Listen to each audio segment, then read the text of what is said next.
Bonjour à tous, une petite vidéo aujourd'hui pour vous parler de la vie de nomade, car suite à ma dernière vidéo que j'ai faite pour le travail, eh bien j'ai eu des commentaires un peu désobligeants, on va dire. C'est normal, hein.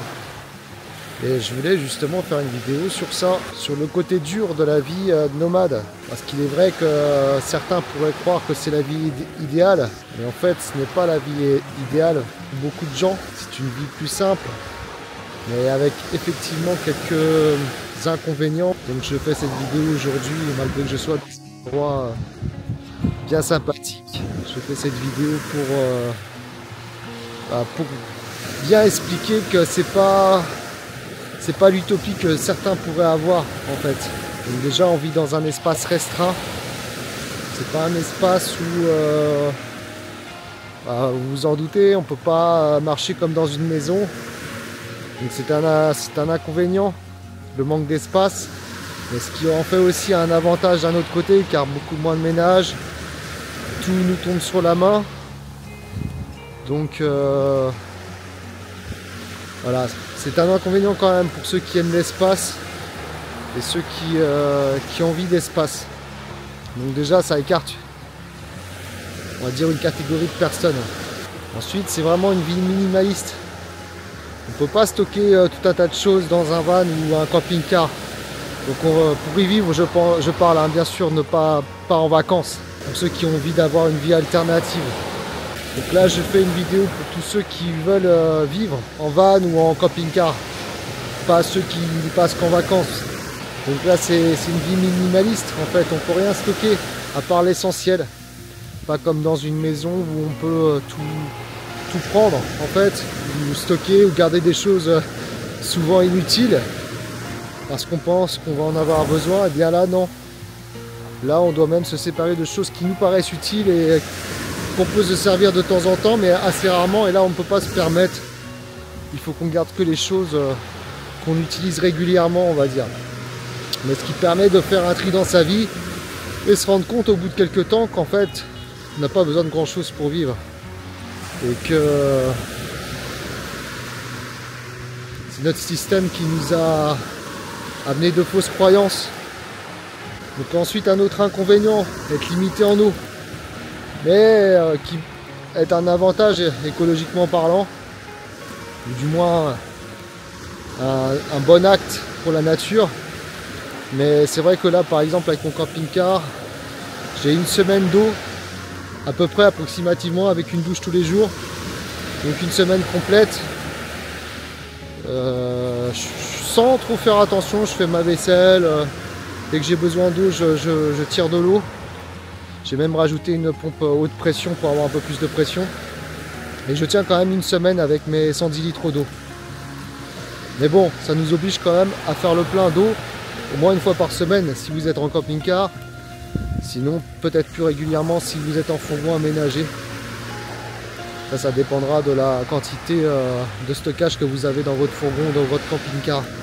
Il y a aussi autre chose que peu de monde parle, c'est ce sentiment d'être rejeté en fait quand on est dans la vie de nomade, car il y a les mairies qui participent beaucoup, la police municipale qui est le bras droit de la mairie, la main exécutrice du pouvoir, qui est payée par nos impôts, et ils sont là pour nous mettre des amendes, payés avec notre argent pour nous prendre de l'argent. Ça c'est le métier en or. Et donc oui, on se sent un peu rejeté en fait, alors qu'on a le droit, théoriquement, tout à fait le droit d'aller à la nature. Et c'est malheureux car maintenant, je vois, comme ici, je ferai peut-être une vidéo sur ce sujet, la nature est de plus en plus détruite et accaparée par les campings. Et c'est sans doute, je pense, à cause de ça, aujourd'hui, qu'on a de plus en plus d'interdictions. C'est qu'ils veulent qu'on passe par les campings pour dépenser notre argent. Et donc je pense que nos accès sont de plus en plus limités à cause de ça. D'ailleurs je vois là, il y a le camping juste à côté qui s'agrandit, qui est en train de détruire les dunes pour poser des mobil-homes, l'un des plus grands campings du coin. Donc voilà, c'est pour ça que je boycotte les campings bien sûr et les aires d'autoroute, car je vois pas pourquoi on nous interdirait mais qu'on nous autoriserait pour que quelqu'un se fasse de l'argent sur notre liberté en fait. Voilà, c'est mon principe, c'est ma façon de voir.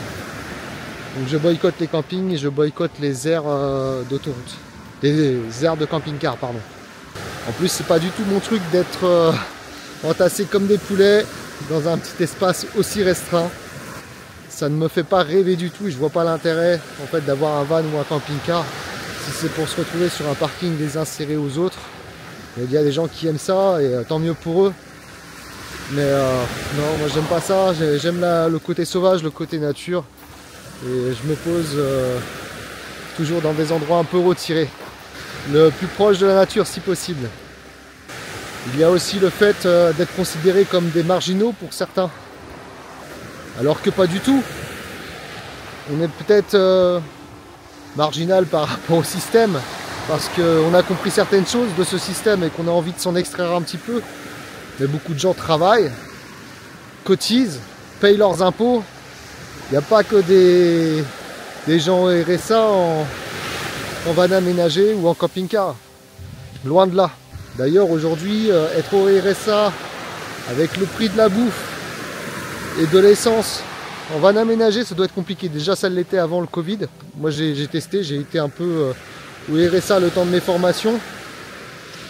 Et je peux vous dire que c'était déjà dur à l'époque. Je faisais même, j'allais aux endroits pour récupérer de la nourriture. Parce que j'avais pas, avec le RSA, j'avais pas les moyens de finir le mois, même en faisant mes courses chez Lidl. Donc c'est vous dire. Et là, avec la hausse des prix, je pense que quelqu'un au RSA, ça devient compliqué. Ou alors, faudrait pas qu'il bouge en fait, qu'il reste sur place avec un fourgon.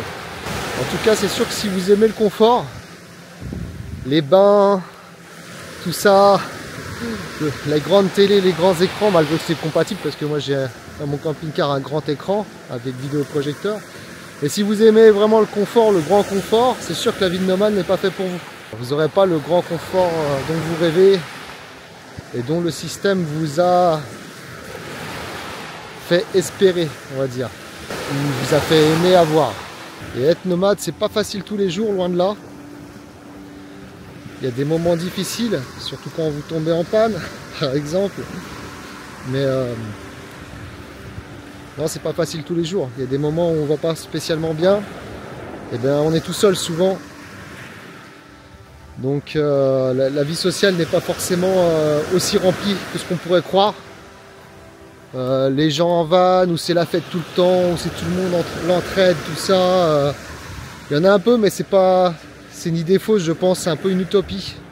Souvent, les gens en van aménagé ou en camping-car sont assez chacun pour soi, quelque part, c'est normal aussi.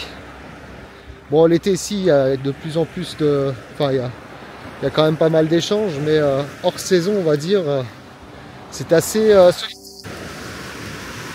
Donc ça, pareil, pour ceux qui y vivent à l'année, il faut aimer ce côté solitude, vraiment. Il y a aussi la solitude du couple.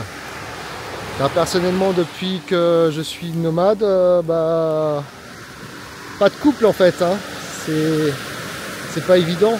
Ouais, la vie amoureuse n'est pas évidente en tant que nomade. Alors à moins d'être deux nomades et de bouger ensemble, de trouver des missions ensemble sur le même endroit ou voyager ensemble s'il y a des économies de fête.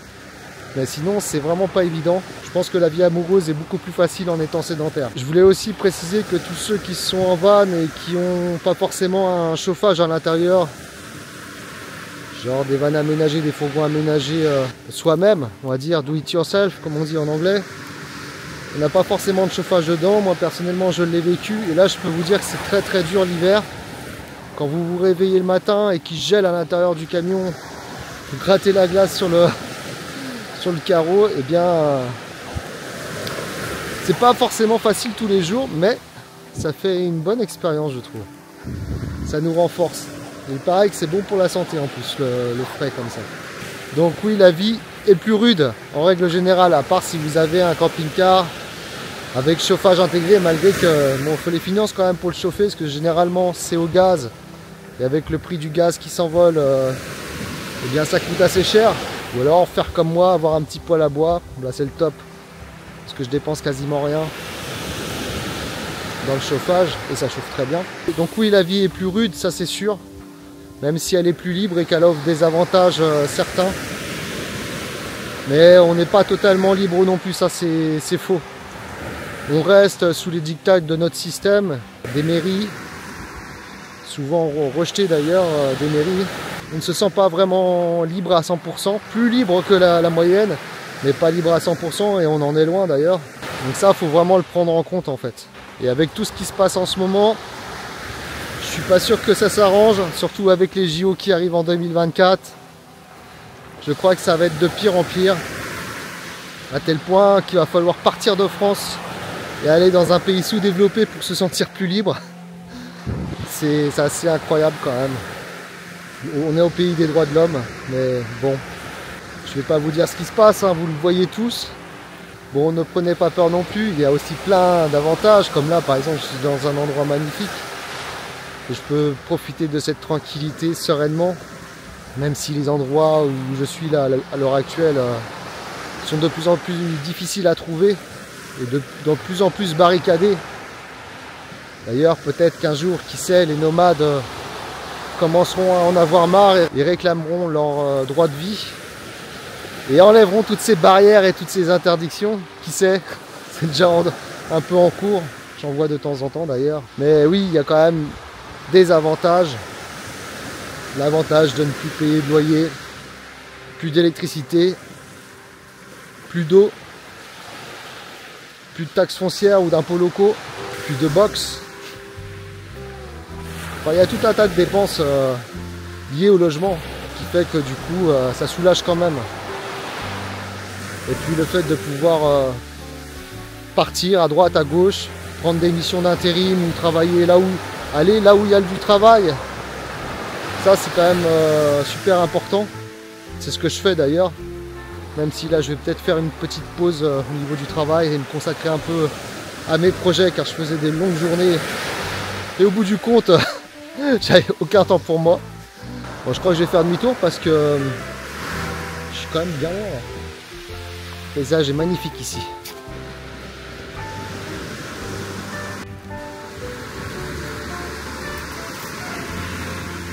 Donc tous ceux qui veulent devenir nomades, si vous aimez la liberté plutôt que le confort, la simplicité et le minimalisme plutôt que l'abondance, on va dire, eh bien ça peut être fait pour vous. Vous vivrez quand même des moments assez exceptionnels, vous ferez de belles rencontres. Même si elles peuvent être rares et que vous pouvez aussi en faire des mauvaises. Ça va dans les deux sens. Un autre avantage de la vie de nomade, ça permet d'avoir plus de temps pour soi et plus se recentrer sur ce qu'on a envie de faire réellement dans la vie. Nos aspirations, on a le temps de réfléchir en fait, même au système, tout ça, on n'a pas forcément le temps de cogiter ou de même ne serait-ce que d'y penser. Enfin, quand on est pris dans la vie active, on n'a pas le temps de tout ça. On se lève le matin, on a nos journées de travail. Si comme moi, les gens qui ont une entreprise, enfin moi j'avais une entreprise, je faisais ma journée de travail, le soir je faisais mes papiers, les devis. J'avais des journées de fou pour au final donner plus de la moitié à l'État. Et à un moment j'ai pété un câble, c'est là que j'ai commencé ma vie de nomade et que j'ai décidé d'arrêter tout ça et de faire une pause sur ce système.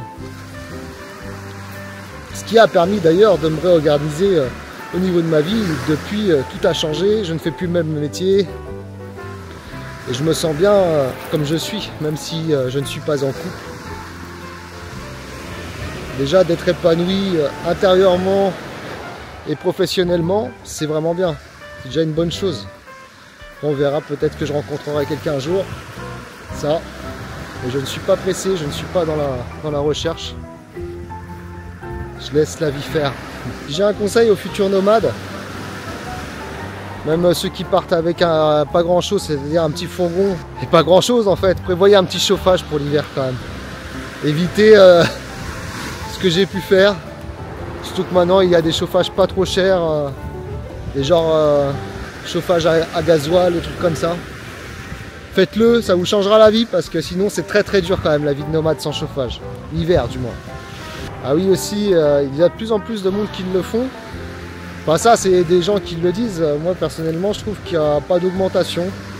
Il y avait déjà beaucoup de monde, il y avait déjà beaucoup de camping-cars, et il y en a toujours autant, peut-être un peu plus, après on est trop nombreux sur Terre je pense.